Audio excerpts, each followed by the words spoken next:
1,000 subscribers. Wow. Thank you so much. This is so nice of you. So today to celebrate, I have decided to do a video a little bit different. I have to admit, I was not expecting much when I started this YouTube channel, which I created in 2017, but it took until 2022, 5 years later, for me to start posting anything. And this is only because during COVID, all my conferences were canceled, traveling was stopped. I finally had time, and I have to say, three very good friends who had been pushing me to do this for a very long time.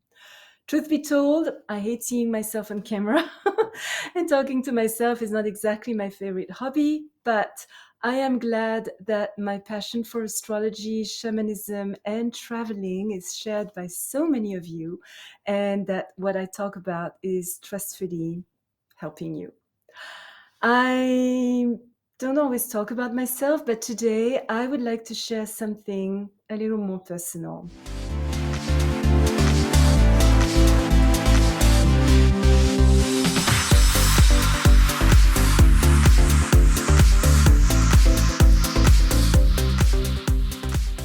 There's one question that comes back often is why I don't talk about what is going on in the world, just glimpses here and there. Indeed, talking about politics is something I absolutely, resolutely refuse to do. Not because I'm scared of censorship, I'm not. After all, I am half French, and reacting, complaining, protesting, demonstrating, going on strike is a national sport in France, but for two other very specific reasons. One, because I don't know enough about politics, and you will soon understand why. And honestly, it isn't that interesting to me. Most of the time, I don't even vote. Sorry, don't scream at me. I only voted at the last US presidential election because it so happened that that morning I found by accident my voter's card and I felt it was a sign. But do I believe that my vote changed anything? No. Well, not really. Even the much spiritually needed help from a savior coming from the heavens is definitely wonderful and appreciated. But in the end, it is our job to better ourselves. Each one of us is society, and it is by improving ourselves individually that we can create a better world. And that's my focus as an astrologer and a shaman. And the second reason for not speaking about politics is a very personal reason. As you may know, I am a journalist's daughter. My father was a political correspondent for Helsingin Sanomat, the largest newspaper in Finland of the level of the Figaro in France or the New York Times in the US. He was a very famous journalist, and I have pictures of him shaking hands with all the heads of states of the time. He even got blacklisted for 10 years by the then Finnish President Kekkonen, for having revealed things that that president was hoping would stay hidden. He absolutely adored his job and was really, really good at it. So there I am, literally born in a press room and spending my whole life living in a suitcase after that.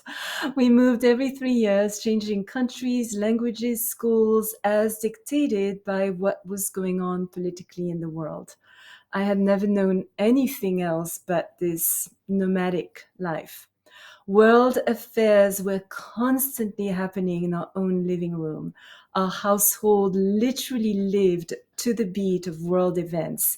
Meals coincided with the news.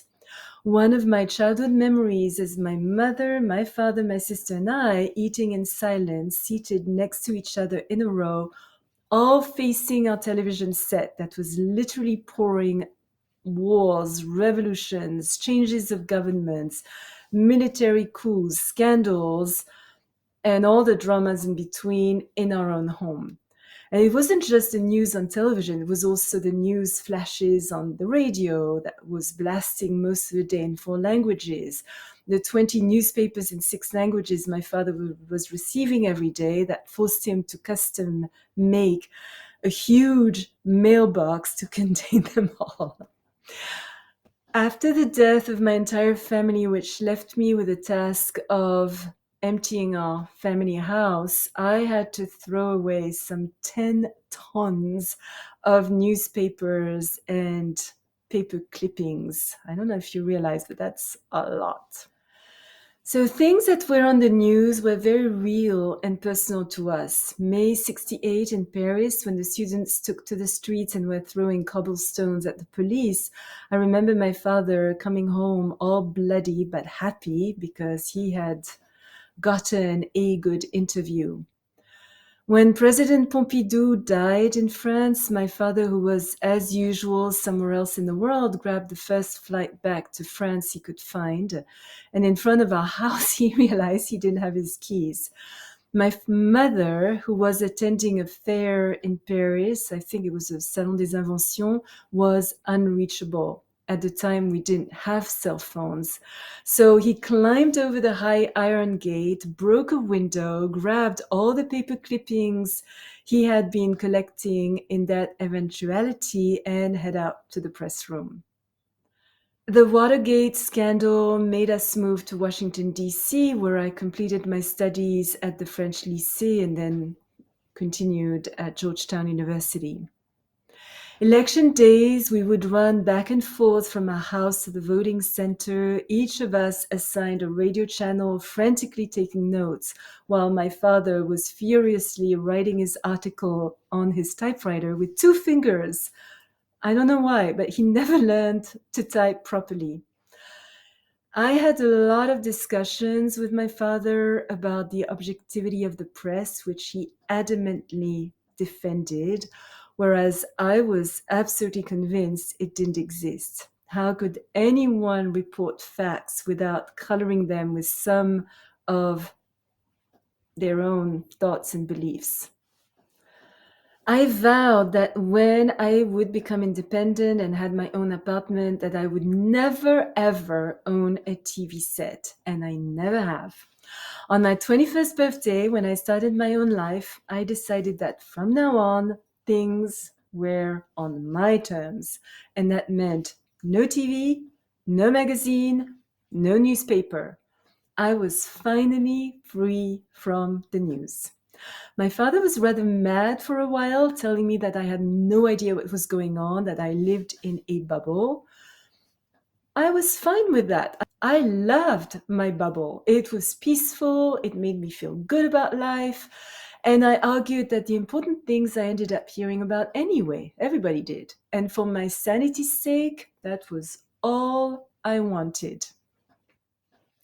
Even though my father was a very rational, down-to-earth, grounded Taurus, he did believe in reincarnation and had told me that after his death, he would give me a sign to prove it was real.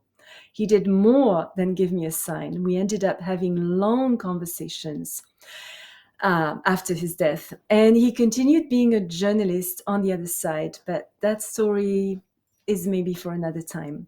He finally apologized post life. Now understanding that what I was doing, after all, wasn't as stupid as he had thought while in his physical body. Hey, better late than never, right? Now you know why I shall never be a political astrologer, not because I'm scared, I'm not, but because you could safely say that I grew up totally overdosed.